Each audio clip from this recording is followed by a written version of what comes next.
এই জমিনে যারা আল্লাহর দ্বীন কায়েম করতে চায়, আল্লাহর বিধান প্রতিষ্ঠা করতে চায়, তারা সব এক দল।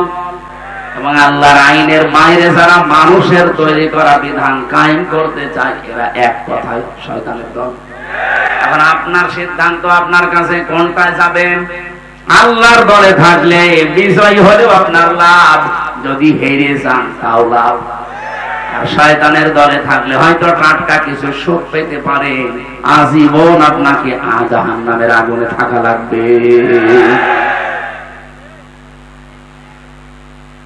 অনেক আলেম পর্যন্ত আমি এখন দেখতে পাচ্ছি, এটা গায়বান্ধা আছে কিনা আমি জানি না, অনেক জেলাতে দেখি অনেক আলেমের ভেতরে এখনো দোদুল্যমান অবস্থা আছে। যদি একলিপ ভাবে ইসলামের পক্ষে আমি লেগে পড়ি, আর যদি পাশ না করে, তখন আমার ইমামতি থাকবে। তো আপনি ইমামতি নিয়ে আসেন, আর আপনার এরকম মনে হয় কেন যে এবার ইসলাম যাবে না? আপনি 100% বিশ্বাস করতে পারেন বাংলার সংসদে এবার ইসলাম যাবে।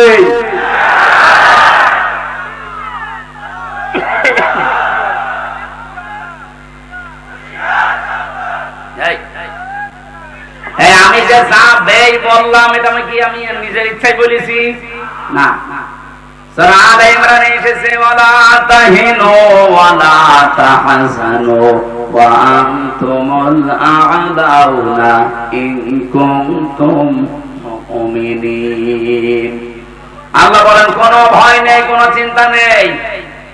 শব্দটা কিন্তু ওয়া আনতুম আ'লাউনা ছিল, অথচ আ'লাউনার আগে আলিফ লাম দিয়ে এটাকে আল্লাহ নির্দিষ্ট করে দিয়েছেন।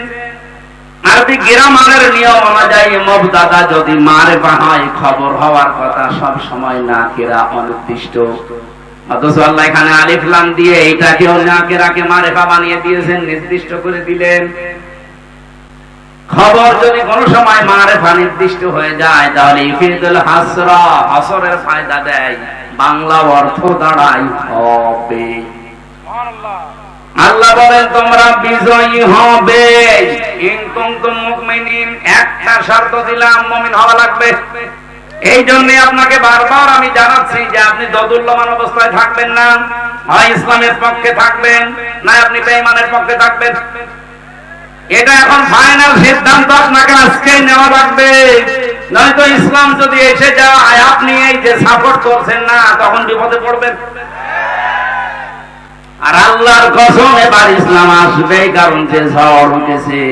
আল্লামা সাইদির কথা ছিল, ঝড় যখন আসে ঝরা পাতাগুলো উপরে ওঠার জন্য, এদেশে আমরা যারা ঝরা পাতা এদিক ওদিকে আসি, আল্লাহর কসম এবার উপরে উঠতে চাই। এজন্য কোনো ভয় নেই। ছেলে যদি মায়ের হাতে নিয়ে বলে আমার বাবার সম্পদ আমি পাই কিনা পাই, পাই কিনা পাই, মানুষ তার পাগল বলবে না? বলো তুই মাথা খারাপ না পাগল, তোর বাবার সম্পদ তুই পাবি না, গ্রামের লোক পাবে। 92% মুসলমানের দেশে যে ঝড় এবার উঠে পড়েছে, এইটা দেখেও যদি কারো বিশ্বাস না হয় যে ইসলাম এবারও যদি না আসে, ইসলাম আসবে না, আসবে কি? কোথায় 14,500 আর কোথায় 5,000? আপনি টের পাচ্ছেন? আল্লাহর দয়া ছাড়া জীবনও সম্ভব না। এক কথা বলেন না কেন? সেদিন গোবিন্দচন্দ্র পরামানিকের সাথে দেখা হয়েছিল, উনি আমার বলছিলেন, মাওলানা আমি একজন হিন্দু মহাজোটের সেক্রেটারি সারা বাংলাদেশের। আমি যা দেখলাম, এই বাংলাদেশে যদি জামাত ইসলামী রাষ্ট্রীয় ক্ষমতায় যায়, তাহলে দেশের সব দলের মানুষ নিরাপদে থাকবে। এটা হিন্দু বিশ্বাস করে। আপনার কি হয়েছে? আশা করছি এবার বিশ্বাসটা আপনি পাকাপোক্ত করে নেন। হয় ইসলামের পক্ষে থাকবেন, না ইসলামের বিপক্ষে থাকবেন। মাঝামাঝি কোন রাস্তা বলেন বলেন নেই।